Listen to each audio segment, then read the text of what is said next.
안녕하세요. 제이제입니다. 오늘은 불륜 증거 수집 방법에 대해서 말씀드려 볼게요. 그럼 바로 시작할게요.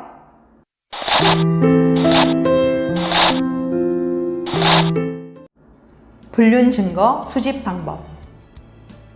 사랑하는 배우자가 다른 사람과 바람을 피우고 있다는 사실을 알게 되면 큰 충격에 빠질 수밖에 없습니다. 가장 믿고 의지하던 남편이나 아내이기 때문에 정신적으로 엄청난 충격을 받게 돼요. 그래서 대부분 배우자의 불륜을 알게 되었을 때 이성적으로 사고를 하지 못하고 감정적으로 대응을 해서 제대로 된 증거 자료를 수집하지 못하는 경우가 많습니다. 하지만 이럴수록 정신을 바짝 차리시고 불륜의 증거를 수집하셔야 돼요. 확실한 불륜 증거를 가지고 있지 않으면 배우자에게 오히려 의처증이나 의부증 환자로 취급당하면서 비난을 받거나 궁지에 몰리게 될 수 있거든요. 그렇기 때문에 섣불리 배우자에게 외도 사실을 알게 되었다는 티를 내거나 추궁하기 전에 반드시 확실한 불륜 증거 수집이 선행되어야 합니다. 우리나라 민법 제840조 제1호에는 배우자에게 부정행위가 있었을 때는 가정법원에 이혼을 청구할 수 있다고 규정하고 있어요. 불륜을 이유로 이혼을 하게 될 경우 유책 배우자에게 책임을 물어야 하는데 심증만으로는 제대로 하기 어렵기 때문이죠. 즉, 불륜으로 인한 이혼 소송을 진행할 때 혼인 파탄의 원인을 제공한 유책 배우자의 책임을 입증하기 위해 불륜의 증거를 확보해야 합니다. 합의 이혼을 한다고 하더라도 유책 배우자에게 위자료를 청구하기 위해서 배우자의 불륜으로 인해 혼인이 파탄이 났고 그로 인해 정신적으로 피해를 입었다는 것을 증명하기 위해서라도 불륜 증거를 수집해야만 합니다.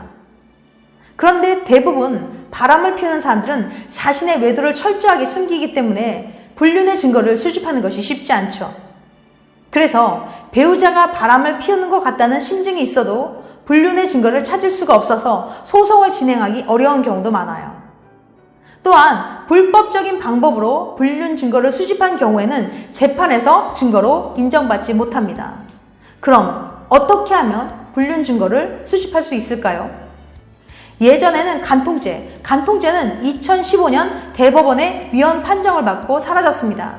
그러니까 간통죄가 있었을 때는 불륜의 현장을 잡아야만 증거가 됐지만 간통죄가 사라진 지금에는 배우자의 불륜 사실이 객관적이고 타당하여 이혼 사유가 인정될 여지가 있다면 그것 또한 증거가 될 수 있습니다.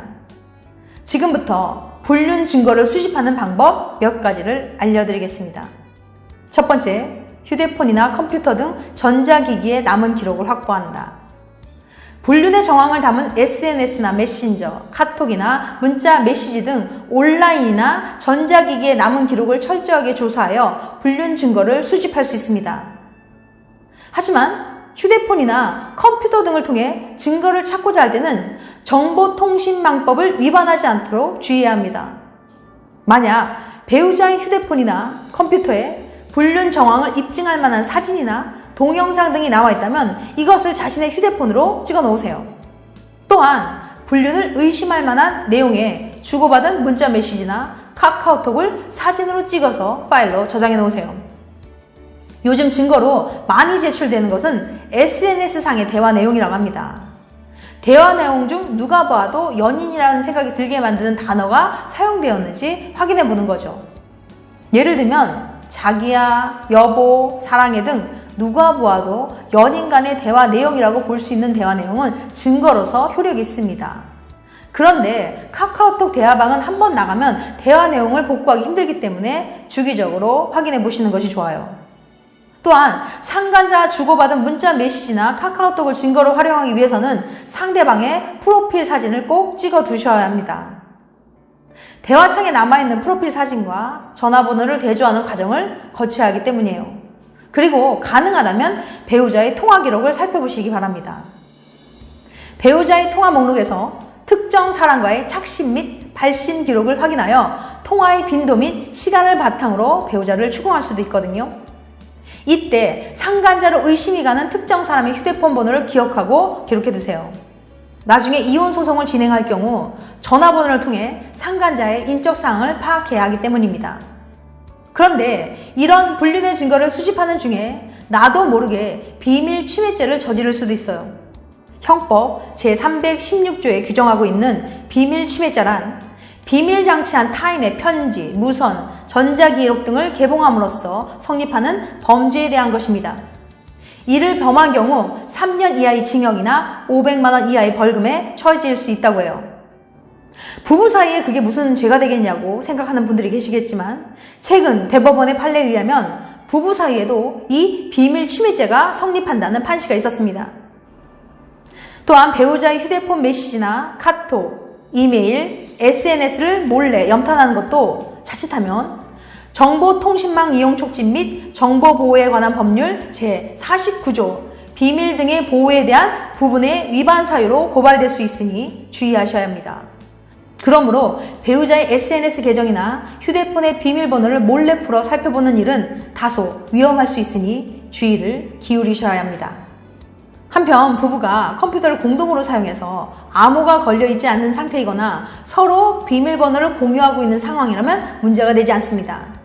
이미 컴퓨터 공동 사용에 대한 합의가 되어 있는 것으로 봐야 하기 때문이에요. 하지만 컴퓨터 내에 암호가 걸려있는 특정 폴더를 임의로 열어서 불륜 증거를 수집할 경우에는 다툼의 여지가 있을 수 있습니다. 두 번째, 차량의 블랙박스 영상을 확보한다. 차량 블랙박스에는 차 안에서 나누는 대화 내용 또는 차량이 이동한 경로가 고스란히 기록되어 있기 때문에 증거로 많이 제출되고 있어요. 심지어 블랙박스 차량 안에서 상간자와 관계를 나누는 장면이 찍힌 것도 있다고 합니다.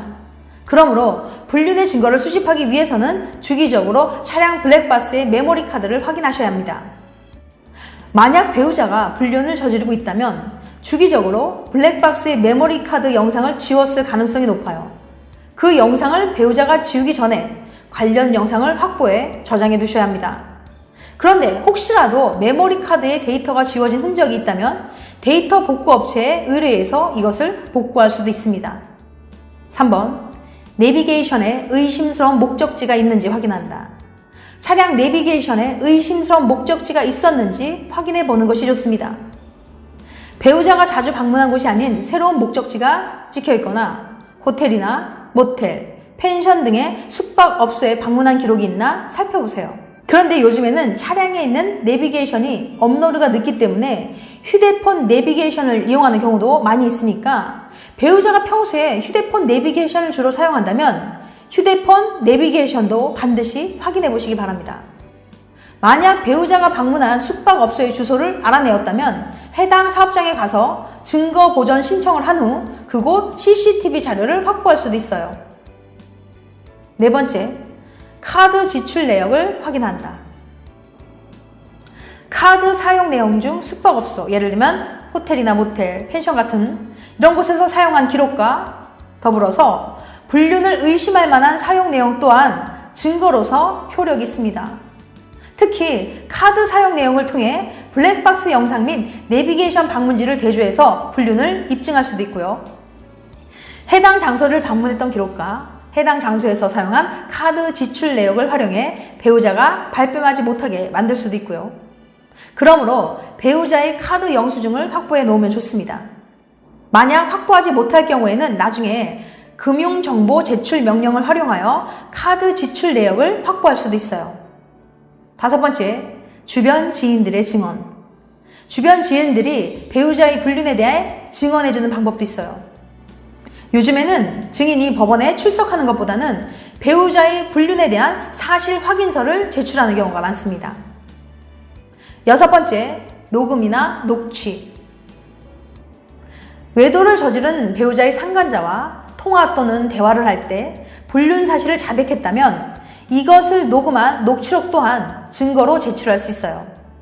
이 경우 녹취 파일이 그대로 재판부에 제출되는 것이 아니라 자격을 갖춘 속기사를 통해 내용을 타이핑해서 서면으로 제출하는 것이 원칙입니다.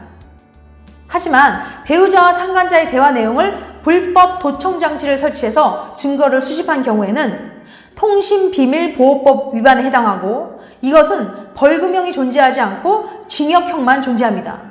그러므로 불륜 증거 수집에 지나치게 집착한 나머지 불법 행위를 했다가는 나중에 도리어 본인이 형사처벌을 받을 수도 있으니까 정말 주의하셔야 합니다. 이혼 소송 시 배우자의 불륜 증거를 제대로 확보하지 못하면 불리한 상황에 처할 수도 있어요. 또한 불법적으로 정보를 수집하면 증거로서 효력을 가지지 못하니 주의하셔야 합니다.